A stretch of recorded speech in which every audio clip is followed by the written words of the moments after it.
नमस्कार बच्चों, मैं चंद्रेश्वरी पांडे, सहायक अध्यापिका, राजकीय उच्चतर माध्यमिक विद्यालय बेलटिकरा पनियरा महाराजगंज से माध्यमिक शिक्षा विभाग उत्तर प्रदेश द्वारा संचालित भूगोल की वर्चुअल क्लास में आप सभी का स्वागत करती हूँ।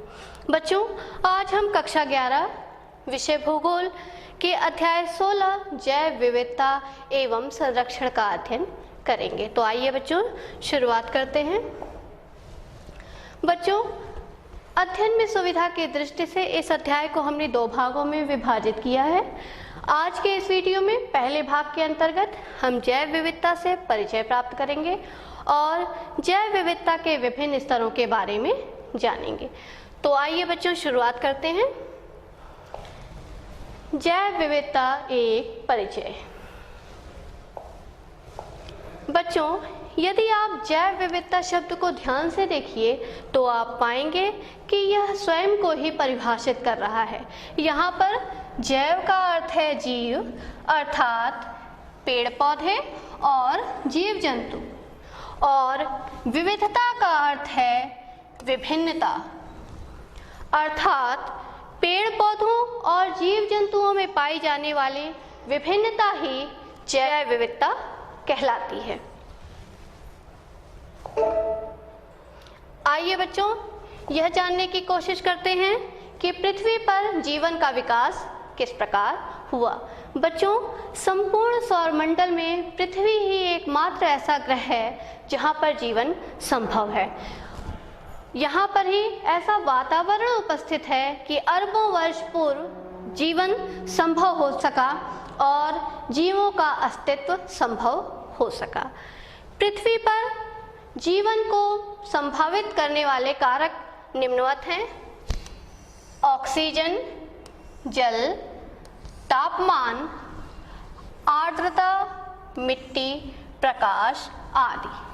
पृथ्वी पर यह सब कुछ एक संतुलित मात्रा में उपलब्ध है। इसी कारण पृथ्वी पर जीवन का विकास संभव हो सका और विभिन्न प्रकार के जीव जंतुओं और पौधों को पुष्पित पल्लवित होने का अवसर मिल सका।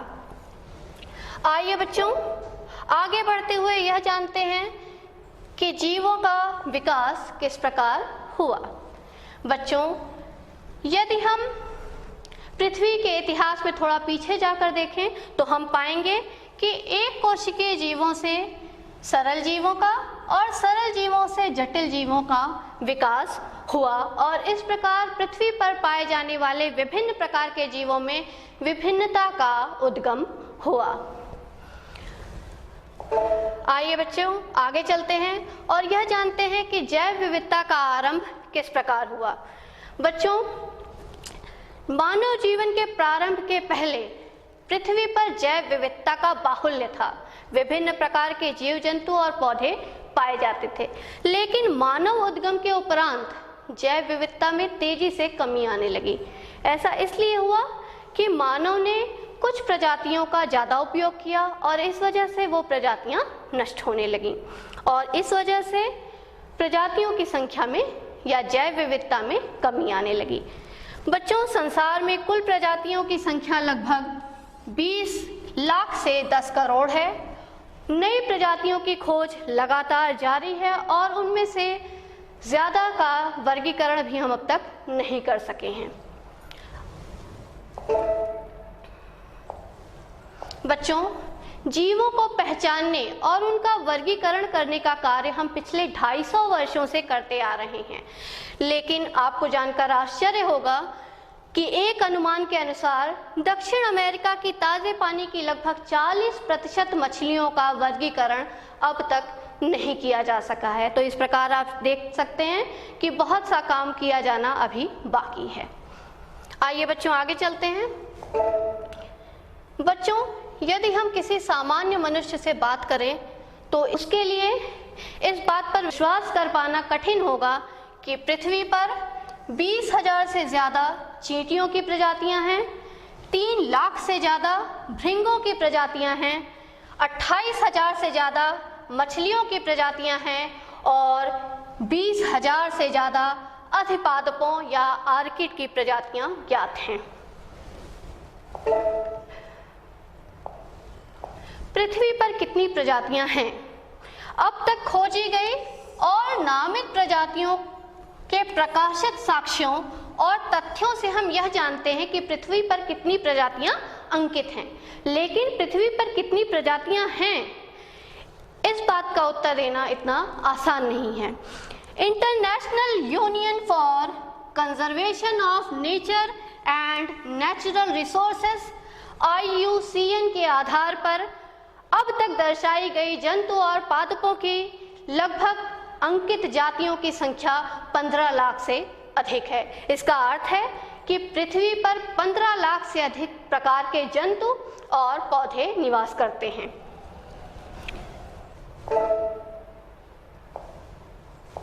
इनमें से लगभग 70% जंतु हैं, लगभग 22% पादप हैं और 8% अन्य हैं।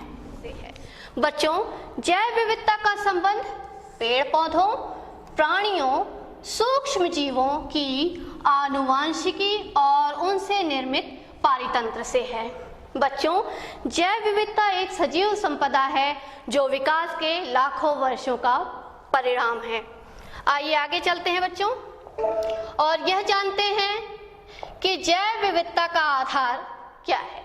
बच्चों, अपक्षय वनस्पति विविधता का आधार है और इसीलिए इसे जैव विविधता का आधार माना गया है। आइए जानते हैं कि अपक्षय वनस्पति की विविधता का आधार क्यों है। मृदा का निर्माण अपक्षय के द्वारा होता है और इसीलिए अपक्षय वनस्पति विविधता का आधार है और इसी कारण से इसे जैव विविधता का आधार माना गया है। अपक्षय वह प्रक्रिया है बच्चों जिसके द्वारा पृथ्वी की सतह पर जो चट्टानें मौजूद हैं उनमें टूट फूट होती है। यह अपरदन से भिन्न होता है क्योंकि इसमें जो भू पदार्थ निर्मित होते हैं उसका स्थानांतरण एक स्थान से दूसरे स्थान पर नहीं होता। आइए इसे हम एक उदाहरण के द्वारा समझते हैं बच्चों, हमारे घरों में तांबे के, चांदी के और लोहे के बर्तनों का उपयोग होता है। आपने अवश्य ही यह अनुभव किया होगा कि जब इन बर्तनों को वायु और नमी के उपस्थिति में छोड़ दिया जाता है तो कुछ समय के बाद तांबे पे हरी परत दिखाई देने लगती है। यह तांबे में क्षरण है। चांदी कुछ काली पड़ने लगती है। यह चांदी का क्षरण है और लोहे में जंग लगने लगती है। यह लोहे का क्षरण है। इसी प्रकार बच्चों, हमारे पृथ्वी पर जो चट्टानें उपस्थित हैं उनका भी क्षरण होता है और उससे मृदा का निर्माण होता है और चट्टानों का यह क्षरण ही अपक्षय कहलाता है। बच्चों, चट्टानों का क्षरण या अपक्षय विभिन्न प्रकार से होता है। आइए उनके बारे में जानते हैं। अपक्षय बच्चों 3 प्रकार का होता है, रासायनिक, भौतिक और जैविक। आइए एक एक करके इनके बारे में जानते हैं। सबसे पहले बच्चों, रासायनिक अपक्षय। जब अपक्षय रासायनिक क्रियाओं जैसे जलयोजन, ऑक्सीकरण, विलयन अथवा न्यूनीकरण आदि के द्वारा होता है तो इसे हम रासायनिक अपक्षय कहते हैं। जलयोजन में क्या होता है बच्चों? जो चट्टानों में खनिज होते हैं, कुछ खनिज जल का अवशोषण करके अपना आकार बढ़ा लेते हैं जिससे चट्टानें कमजोर होने लगती हैं और उनका अपक्षय होता है। इसी प्रकार ऑक्सीकरण में खनिज जो चट्टानों में उपस्थित हैं वो ऑक्सीजन से क्रिया करके ऑक्साइड या हाइड्रोक्साइड बनाते हैं जिससे उनका अपक्षय होता है। विलयन बच्चों, आपको अवश्य ज्ञात होगा कि कुछ जीव जल में निवास करते हैं और वहीं पर श्वसन करते हैं। इसका अर्थ है कि दोनों गैसें ऑक्सीजन और कार्बन डाइऑक्साइड ये दोनों ही जल में घुलनशील होंगी। जब कार्बन डाइऑक्साइड गैस जल में घुलती है तो बनाती है कार्बोनिक अम्ल और यह जो कार्बोनिक अम्ल बनता है यह जो चूना पत्थर वाली चट्टानें हैं उसको घोलने लगता है। इस प्रकार उनमें अपक्षय होता है। फिर है न्यूनीकरण। न्यूनीकरण का अर्थ है छोटे टुकड़ों में तोड़ना। इस क्रिया में ऑक्सीजन की आवश्यकता नहीं होती। जब इस प्रकार की प्रक्रियाओं के द्वारा अपक्षय होता है तो इसे रासायनिक अपक्षय कहते हैं। यहाँ आप चित्रों में देख सकते हैं, ये चट्टानों के रासायनिक अपक्षय का उदाहरण है।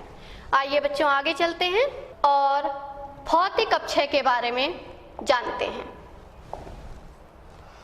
जब अपक्षय भौतिक क्रियाओं जैसे गुरुत्वाकर्षण बल, तापक्रम, क्रिस्टल रवों में वृद्धि, पशुओं के क्रियाकलाप द्वारा निस्तारण बल तथा शुष्कन एवं आर्द्रन चक्रों से नियंत्रित जल का दबाव, अपदलन आदि के द्वारा होता है तो इसे भौतिक अपक्षय कहा जाता है। बच्चों, गुरुत्वाकर्षण से भी चट्टानें कमजोर होती हैं। तापक्रम का यह प्रभाव होता है बच्चों, जो खनिज चट्टानों में उपस्थित होते हैं, जब तापक्रम बढ़ता है तो वो फैलते हैं और तापक्रम कम होने पर वो सिकुड़ते हैं। इस प्रकार का आंतरिक संचलन लगातार होने से चट्टानों का अपक्षय होता है। क्रिस्टल रवों में वृद्धि। मान लीजिए कि चट्टान की कोई दरार है और उसमें कोई क्रिस्टल रवा वृद्धि कर रहा हो तो वो चट्टान की दीवारों पर दबाव डालता है। इसी प्रकार पशुओं के क्रियाकलाप से भी चट्टानें कमजोर होती हैं। जल का दबाव आप इस प्रकार से समझ सकते हैं बच्चों, जैसे ये कोई चट्टान है, उसकी कोई दरार या छिद्र में जब जल भर जाता है या एकत्रित हो जाता है और ये प्रक्रिया ऐसे स्थानों पर पाई जाती है जहां दिन और रात के तापक्रम में बहुत भिन्नता हो, तो रात के समय ये जो जल एकत्र हो गया था वो बर्फ में परिवर्तित हो जाता है और चट्टान की दीवारों पर दबाव डालने लगता है। सुबह यह फिर पिघल जाता है, फिर अगली रात को यह बर्फ में परिवर्तित होता है। तो इस प्रकार लगातार दबाव पड़ने से चट्टानें टूट जाती हैं और उनका अपक्षय होता है। आपने प्याज की छिलकों को देखा होगा, एक के बाद एक परत निकलती जाती है। इसी प्रकार तापक्रम और वायु के प्रभाव से ग्रेनाइट एक एक परत करके निकलती जाती है, जिसे अपदलन कहते हैं। जब इन प्रक्रियाओं के द्वारा अपक्षय होता है तो वो भौतिक अपक्षय कहलाता है। आइए बच्चों, अब तीसरे प्रकार यानी जैविक अपक्षय के बारे में जानते हैं। जैविक अपक्षय जीवों के वृद्धि या संचलन, केंचुआ, चूहों आदि द्वारा बिल खोदने, पौधों की जड़ों का दबाव आदि के द्वारा होता है तो वो जैविक अपक्षय कहलाता है। बच्चों, जीवों के वृद्धि या संचलन से भी चट्टानों का क्षरण होता है। केंचुआ, चूहों आदि के द्वारा बिल खोदने से भी चट्टानों में अपक्षय होता है। पौधों की जड़ों का दबाव, जैसे अगर कोई दरार में पौधा उग जाए तो उसकी जड़ें उस चट्टान पे दबाव डालती हैं। आपने अनुभव किया होगा, अगर हमारे घर के आसपास कोई वृक्ष लगा हो और उसकी जड़ें हमारे घर तक पहुंचती हैं तो कभी कभी उसके दबाव से दीवारें और फर्श तक टूट जाती हैं। तो इस प्रकार का दबाव जड़ें डालती हैं, जिससे चट्टानों में अपक्षय होता है। जीवों में एक जीव होता है लाइकेन। जब ये चट्टानों पे उगता है तो कुछ ऐसे रसायनों का यह स्त्राव करता है जिससे चट्टानों में अपक्षय होता है और मृदा का निर्माण होने लगता है। आइए बच्चों आगे चलते हैं और यह जानते हैं कि पृथ्वी पर जैव विविधता का प्रसार कैसा है। पृथ्वी पर सभी जगह जैव विविधता एक सी नहीं है। पृथ्वी पर उष्णकटिबंधीय जो क्षेत्र हैं वो विश्व के कुल क्षेत्र का मात्र 1/4 भाग है, लेकिन पृथ्वी के कुल जीवों की लगभग 50% से ज्यादा प्रजातियां यहाँ पर निवास करती हैं। यानी क्षेत्रफल कितना है? लगभग 1/4 है कुल क्षेत्रफल का, लेकिन कुल प्रजातियों में से लगभग 50% से अधिक प्रजातियां यहाँ निवास करती हैं। उष्णकटिबंधीय प्रदेशों में जैव विविधता का बाहुल्य होता है, लेकिन जैसे जैसे हम ध्रुवों की तरफ जाते हैं प्रजातियों की संख्या में कमी आने लगती है, लेकिन जो प्रजातियां वहाँ अस्तित्व में रहती हैं उनके जीवधारियों की संख्या में वृद्धि देखी गई है। आइए इसे समझने की कोशिश करते हैं कि आखिर उष्णकटिबंधीय क्षेत्रों में जैव विविधता का इतना बाहुल्य क्यों है। जितने भी जैव विविधता है वो ज़्यादा से ज़्यादा उष्णकटिबंधीय क्षेत्रों में पाई जाती है। आइए इसका कारण देखते हैं। इसमें क्या है बच्चों, जो ध्रुव हैं उनकी अपेक्षा लाखों वर्षों से उष्णकटिबंधीय क्षेत्रों में बाधाएं कम उत्पन्न हुई। यहाँ पर मौसमीय परिवर्तन कम होते हैं और यहाँ पर अधिक सौर ऊर्जा उपलब्ध होती है। इन कारणों से पृथ्वी के उष्णकटिबंधीय क्षेत्रों में ज़्यादा जैव विविधता पाई जाती है। आइए बच्चों आगे चलते हैं और भारत के परिदृश्य में इसे देखते हैं। बच्चों, भारत का भूमि क्षेत्र पूरे विश्व का सिर्फ 2.4% है, लेकिन यहाँ पर उपस्थित वैश्वीय जातीय विविधता 8.1% है। यानी 2.4% भूमि पर 8.1% जातीय विविधता पाई जाती है। इसी कारण हमारा भारत संसार के 12 महाविविध देशों में एक आता है। भारत में लगभग 45,000 पादप प्रजातियां और 2 गुने से अधिक जंतु प्रजातियों को अभिलिखित किया जा चुका है। आइए बच्चों आगे चलते हैं और जैव विविधता के विभिन्न स्तरों के बारे में जानते हैं। जैव विविधता के 3 स्तर होते हैं बच्चों। पहला आनुवांशिक जैव विविधता, दूसरी प्रजातीय जैव विविधता और तीसरी पारितंत्रीय विविधता। तो आइए पहले के बारे में समझते हैं बच्चों। आनुवांशिक जैव विविधता एक ही प्रजाति में विभिन्न जीवों में जीनों के क्रम में विभिन्नता के कारण जो भिन्नताएं उत्पन्न होती हैं उन्हें आनुवांशिक जैव विभिन्नता या आनुवांशिक जैव विविधता कहते हैं। जैसे मानव आनुवांशिक रूप से होमो सेपियन प्रजाति से संबंधित है, लेकिन सभी मानवों में आप देखिए तो सबकी कद काठी, आदतें, शारीरिक लक्षण, बनावट ये सब कुछ भिन्न होता है। एक उदाहरण के रूप में समझते हैं बच्चों, आप क्रिकेट अवश्य ही देखते होंगे। जब विभिन्न देशों से खिलाड़ी यहाँ खेलने आते हैं, जैसे भारत, वेस्ट इंडीज, ऑस्ट्रेलिया, तो आप देखते हैं, आपने अवश्य ही अनुभव किया होगा कि उनकी कदकाठी, बनावट, लक्षणों में बहुत भिन्नता पाई जाती है।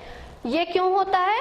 ये जीनों में क्रम के परिवर्तन के कारण होता है और इसे ही हम आनुवांशिक जैव विविधता कहते हैं। आइए इसके कुछ और उदाहरणों को देखते हैं बच्चों। यहाँ पर मक्का की विभिन्न किस्में हैं जो जीनों के क्रम के परिवर्तन के कारण उत्पन्न हुई हैं। यहाँ पर टमाटर की विभिन्न किस्में हैं जो जीन के क्रम में परिवर्तन के कारण उत्पन्न हुई हैं। यहाँ विभिन्न प्रकार के मेढक हैं जो जीन के क्रमों में परिवर्तन के कारण पाए जाते हैं। यहाँ पर आप धान की विभिन्न किस्में देख रहे हैं, यह भी जीनों के क्रम में परिवर्तन के कारण ही अस्तित्व में आती हैं। आइए बच्चों आगे चलते हैं और यह जानते हैं कि आनुवांशिक जैव विविधता जीव या प्रजाति के लिए किस प्रकार उपयोगी है। आनुवांशिक जैव विविधता विशिष्ट जीव या पूरी प्रजाति को बदलते पर्यावरण से अनुकूलन करने में सहायता करती है और यदि पर्यावरण कारक का कोई दबाव होता है तो पूरी प्रजाति के विलुप्त होने के खतरे को कम करती है। आइए बच्चों आगे चलते हैं और जानते हैं कि प्रजातीय विविधता क्या होती है। प्रजातीय विविधता प्रजातियों की अनेक रूपता को बताती है और निर्धारित क्षेत्र में प्रजातियों की संख्या से संबंधित है। प्रजातियों की विविधता में हम क्या देखते हैं? उनकी समृद्धि, प्रकार और बहुलता। यदि आप इन दोनों चित्रों को ध्यान से देखें बच्चों तो आप पाएंगे कि इसमें 4 प्रकार के वृक्ष हैं, A, B, C और D। दूसरे चित्र में सभी प्रकार के वृक्ष लगभग बराबर संख्या में पाए जा रहे हैं और पहले चित्र में आप देखिए तो A प्रकार के वृक्षों की बहुलता है। तो यहाँ पे हमने क्या देखा कि कितने प्रकार के वृक्ष पाए जा रहे हैं और कौन से कमी में हैं और कौन से बाहुल्य में हैं। तो प्रजातीय विविधता यह देखती है कि एक निश्चित क्षेत्र में कितनी तरह की प्रजातियां हैं और उनकी संख्या लगभग कितनी है, वो समृद्ध हैं या कम संख्या में हैं। बच्चों, प्रजातियों का प्रसार पृथ्वी पर एक समान नहीं होता। कुछ क्षेत्रों में प्रजातियों की संख्या ज़्यादा होती है और कुछ क्षेत्रों में कम होती है। जिन क्षेत्रों में जैव विविधता अधिक होती है वो जैव विविधता के हॉट स्पॉट कहलाते हैं। आइए पृथ्वी पर उपस्थित कुछ हॉट स्पॉट्स को देखते हैं बच्चों। बच्चों इस चित्र में ये जो आपको काले भाग दिखाई दे रहे हैं ये हॉट स्पॉट हैं जैव विविधता के। इसमें आप देखिए तो पश्चिमी घाट भारत, पूर्वी हिमालय, सिंहराजा वन श्रीलंका, इंडोनेशिया, पूर्वी मेडागास्कर, अटलांटिक वन ब्राजील आदि विभिन्न हॉट स्पॉट हैं जो पृथ्वी पर पाए जाते हैं। आइए अब हम भारत के विभिन्न हॉट स्पॉटों को देखते हैं।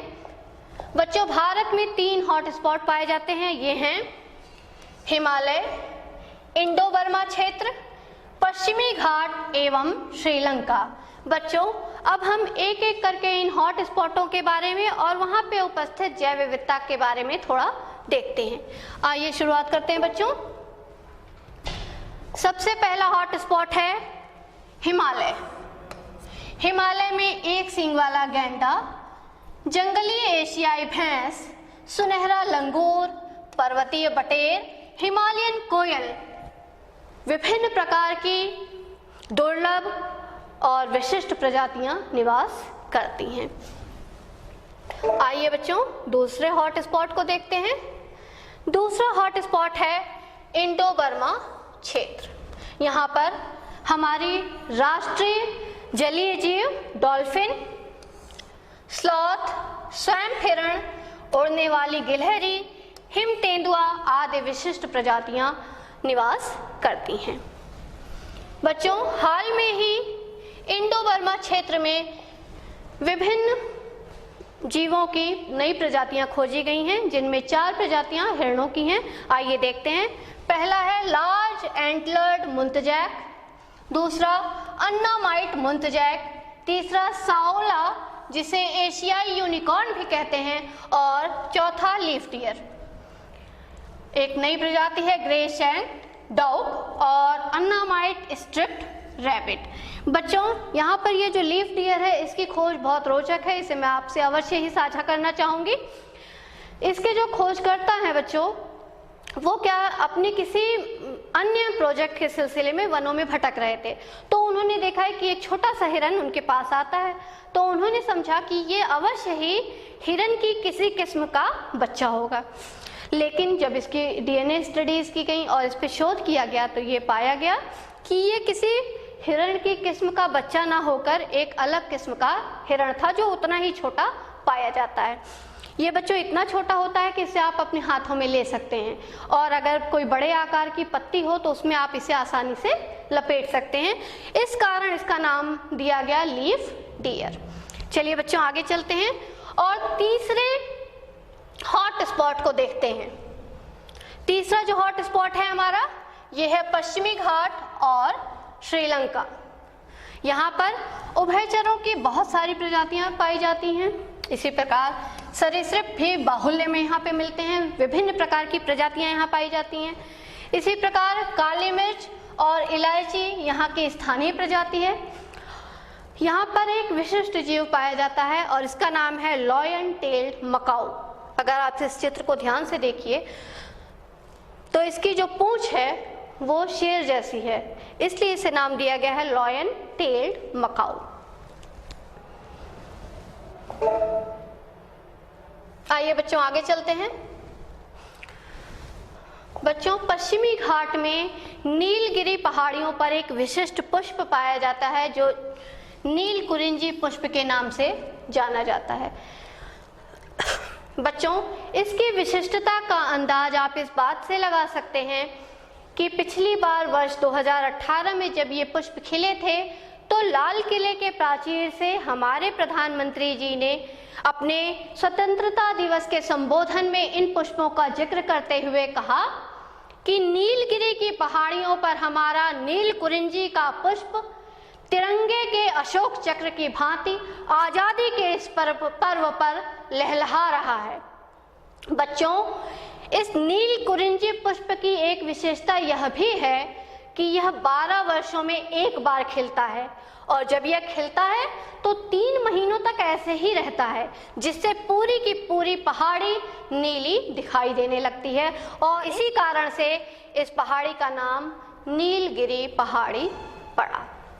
आइए बच्चों आगे चलते हैं और पारितंत्रीय विविधता के बारे में जानते हैं। पारितंत्र में होने वाली विभिन्न पारितंत्रीय प्रक्रियाएं और आवास स्थान में जो भिन्नता होती है, उससे उत्पन्न विभिन्नताएं ही पारितंत्रीय विविधता कहलाती हैं।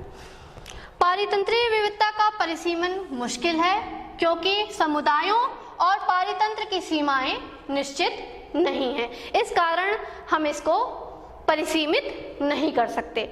बच्चों एक उदाहरण देखिए, इंदिरा गांधी नेशनल पार्क में अन्नामलाई पश्चिमी घाट, घास भूमि और उष्णकटिबंधीय शोला वन पारितंत्रीय विविधता का एक उदाहरण।